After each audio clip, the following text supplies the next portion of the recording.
अपनी पुत्री का विवाह उसी के साथ करेंगे। दरबारियों, 10,000 राजाओं के मध्य में हमारे ज्येष्ठ कुमार राम ने भगवान शिव के आयुध का खंडन कर दिया। शिरध्वज की प्रतिज्ञा थी, जो धनुष तोड़ेगा उसी के साथ बेटी का पाणिग्रहण करूंगा। किंतु अब वह अपने कुल रीत के अनुसार अपनी बेटी का विवाह करना चाहती, इसलिए बारात के सहित हमें आमंत्रित किया है। भैया दूध हर्षी सभा आओ, बात सुन साची, खेलत रहे तहां शुद्ध पाई रम खेलत रहे, आए भरत सहित हित भाई रमाए भरो,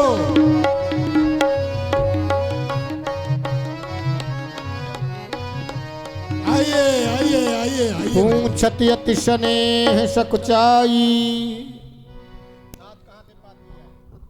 पिताजी प्रणाम। आओ बेटा आओ, हमारी सभी पाओ।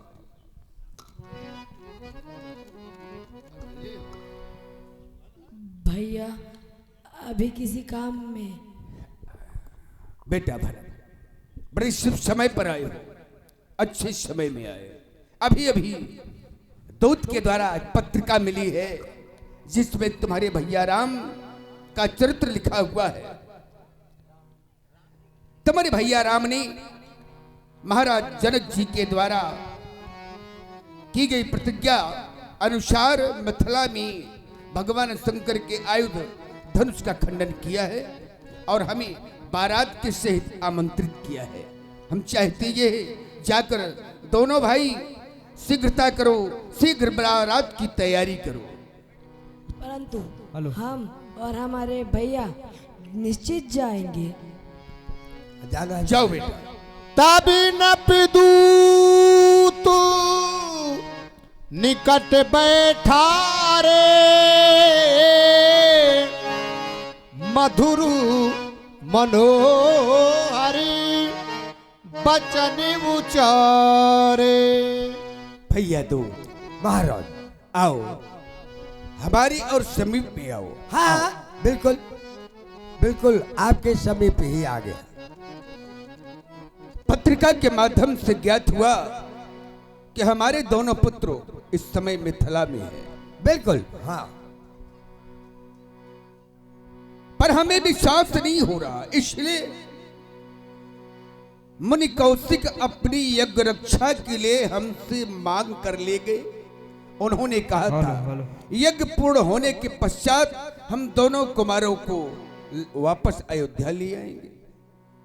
और तुम्हारे द्वारा दी गई पत्रिका के माध्यम से ज्ञात हुआ कि वो इस समय मिथिला में है।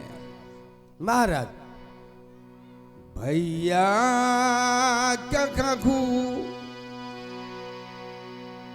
कुशल दो बार तुमने के निज नयन निहारे। भैया का कहूं,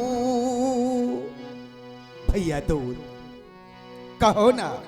महाराज अपने नेत्रों से मेरे बालकों को देखा है, बिल्कुल देखा है महाराज, उन्हें पहचाना है। मैं बता दूं, श्यामल गौर धरे धनु भाथा, बाय किशोर कौशिक मुनि साथा। एक बात कहूं, छोटी छोटी दनोइया लिए, कमर में पीतांबर कसे है, मस्तक पर मुकुट बढ़ा है, नाकों में नासामड़ी, कानों में कुंडल है। महाराज पर भैया जा दिन तुमसे मिलकर बड़ी प्रसन्नता हुई। भैया दूत, सच कहूं तो ऐसा लग रहा है कि मैं अपने आराम से मिल रहा हूं। जय हो महाराज। जा दिन ते मुनि हाँ गया लिवाई, वो गया लिवाई, तब ते आज साची सुधि पाई, जब दिन ते मुनि। जल्दन से मन विश्वामित्र जी मेरे दोनों कुमारों को मुझसे मांगकर दंडकारण्य में ले गई अपनी यज्ञ रक्षा के लिए, तब ते आज साची सुधि पाई। आज ही उनकी सच्ची सुधि मिली है।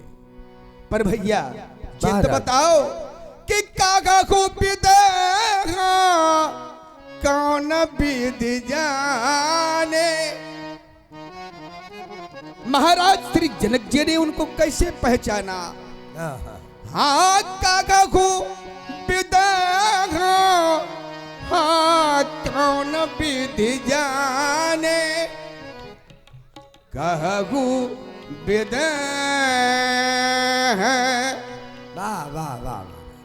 महाराज जनक जी ने उनसे कैसे जाना, कैसे पहचाना, मैं यही नहीं सोच पा रहा। हाँ भैया दूत, एक बात कहना चाहता। बिल्कुल बिल्कुल। अब भी विश्वास नहीं हो रहा कि मेरे दोनों पुत्र मिथिला में हैं। अगर बता दो, मेरा एक प्रश्न है, तो मुझे विश्वास हो जाएगा कि मेरे दोनों बेटे मिथिला में। पहचाना तो काहू सुभाऊ, हाँ पहचाना तो हाँ काहू सुभाऊ।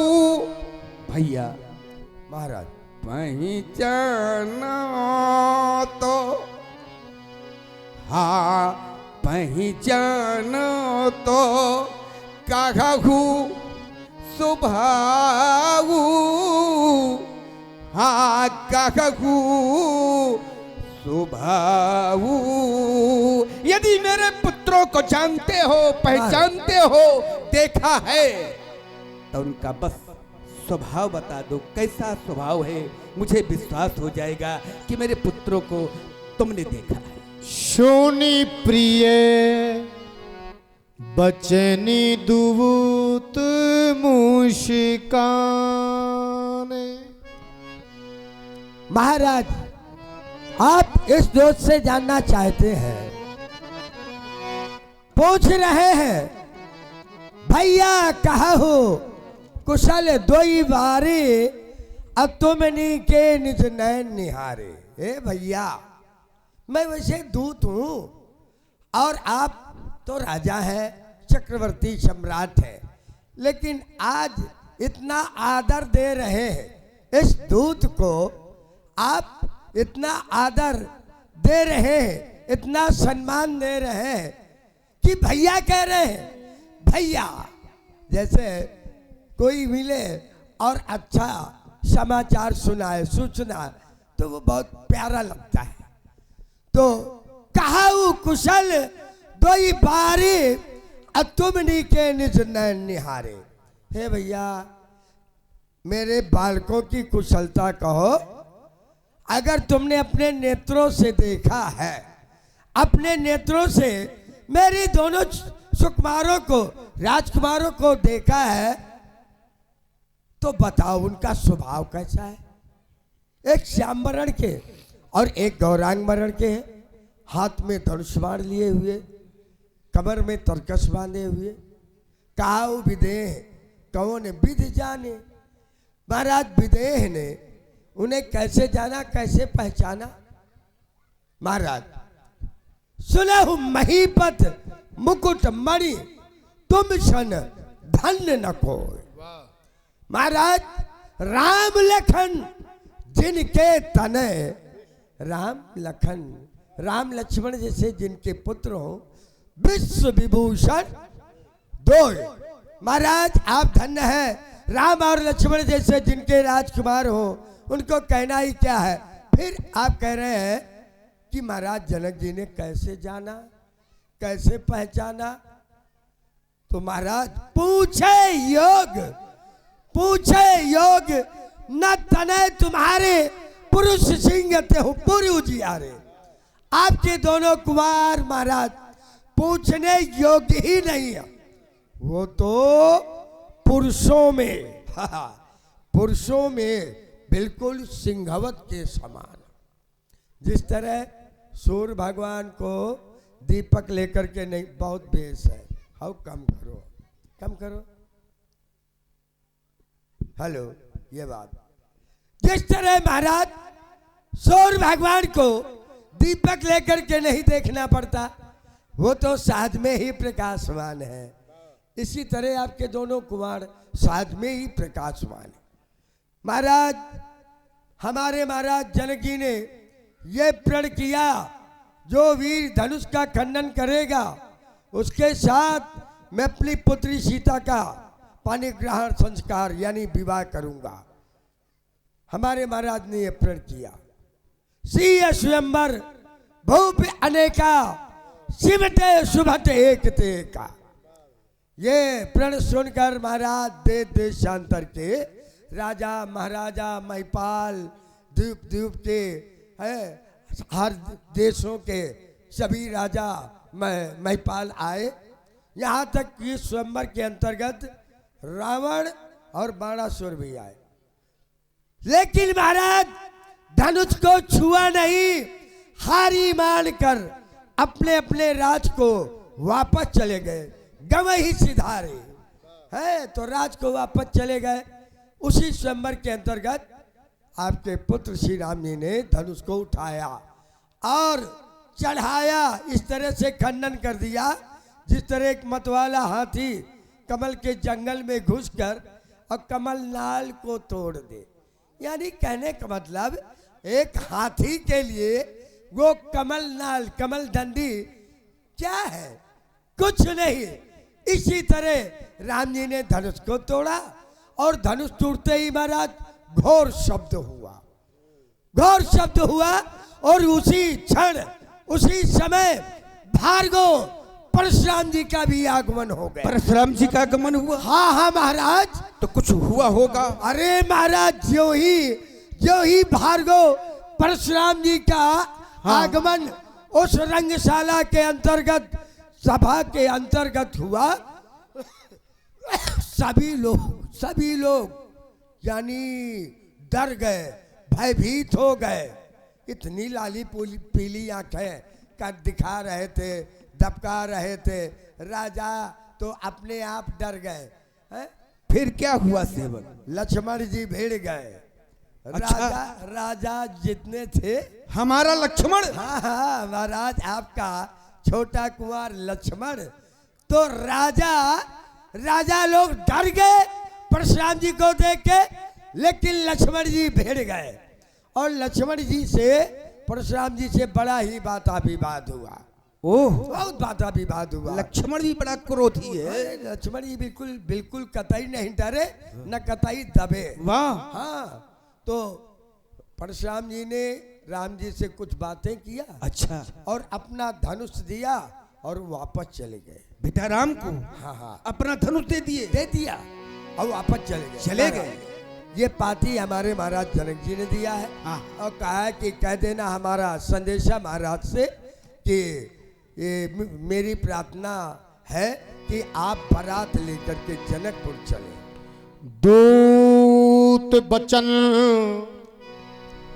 रचना प्रिय लागी, प्रेम प्रताप वीर रस पागी, सभा समेत राव अनुरागे, दूतन देन निछावर लागे। भैया दूत महाराज तुम्हारे द्वारा यह प्रिय और पवित्र सूचना हमारे समीप तक पहुंचाई गई है। हमारे दरबार में आए हो, हमारी अयोध्या में आए हो, हाँ हाँ हमारा दायित्व है हाँ हम तुम्हें कुछ उपहार दें। इसलिए उपहार? चाहते ये है कि भैया तुम हमसे न्यौछावर ले लो। अरे कहे अनीत ते। अब देख लो, ये बहुत अच्छा सिद्धांत है। यहाँ पर जनक जी थोड़ा सा विचार करेंगे वर्तमान में और पूर्व के परिवेश में कितना बदलाव आ गया है। मिथिला का दूत है, महाराज दशरथ ने कहा कि न्यौछावर ले लो तो कान बंद कर रहा है, और भी कहे बताएगा कुछ न कुछ। और वर्तमान में लोग जाते हैं अपने बेटियों के यहाँ खूब चकाचक रसगुल्ला छानते हैं। इसका मतलब कि वो रामायण नहीं पढ़ते। अब यह अनुकरण करने वाली चीज है। ऐसा कुछ है ही नहीं है जो घटना हमारे जीवन से न घटती हो। रामचरितमानस इसीलिए दर्पण है, इसको पढ़ना चाहिए। बहुओं को, बेटियों को, भाइयों को, बुजुर्गों को, सबको पढ़ना चाहिए। रामचरितमानस पढ़ना नहीं है, वो रामचरितमानस जीना चाहिए। जीने में पढ़ने में अंतर है। अब सुनेंगे दूत को। कही